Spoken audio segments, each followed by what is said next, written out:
Good morning, সুপ্রভাত বন্ধুরা। প্রিয়ার সংসারে একটি নতুন ব্লগে আপনাদের সকলকে স্বাগত।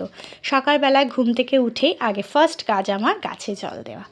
বাকি সারাদিনে এত কাজে ব্যস্ত হয়ে পড়বো যে এই গাছগুলো আর জল পাবে না। তো ওই জন্য সকালবেলা ঘুম থেকে উঠে নিজে আগে জল খেয়েছি, সেই বোতল থেকেই গাছে আগে জল দিয়ে দিলাম। তারপরে চলে গেলাম সোজা রান্নাঘরে, আর গিয়েই ফার্স্ট হচ্ছে চা। 1 কাপ চা না খেলে কাজের তো কোনো এনার্জি থাকে না। তো আমার মতো সবাই নিশ্চয়ই এরকম 1 কাপ চা আগেই খেয়ে নাও। তো হ্যাঁ, আমি ওই জন্য চাটা বসিয়ে দিয়েছি। আর মেলার থেকে সুন্দর সুন্দর কয়েকটা 5টা কাপ কিনেছিলাম। হ্যাঁ, তো সেই কাপগুলো আজকে উদ্বোধন করছি আর কি। চা খেয়ে আমার এই কালারফুল কাপে চা খেতে ভীষণ ভালো লাগে। তো তারপরে সময় একটুও নষ্ট করিনি, চলে গেছি সোজা রান্নাবান্নায়।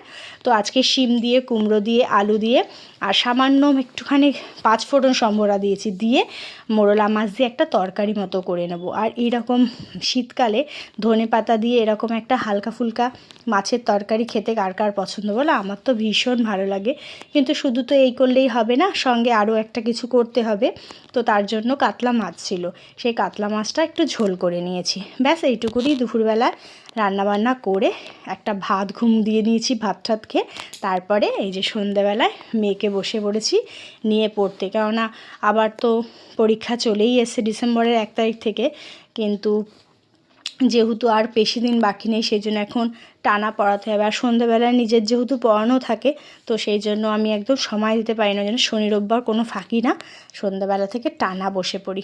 তো চলো পড়িয়ে নিই, না হলে তো ফাঁকিবাজি মাস্টার ওই যে খুটখুট করছে কি। হ্যাঁ, মানে পড়তে একটু আড়াল হয়েছি, ওই যে ফোনে কথা বলছি, ব্যাস হয়ে গেছে এইদিকে। তো চলো আজকের ব্লগটা এই পর্যন্তই। ভালো থেকো, গুড নাইট। আর কালকে পারলে আরেকটা ভিডিও শেয়ার করবো। টাটা।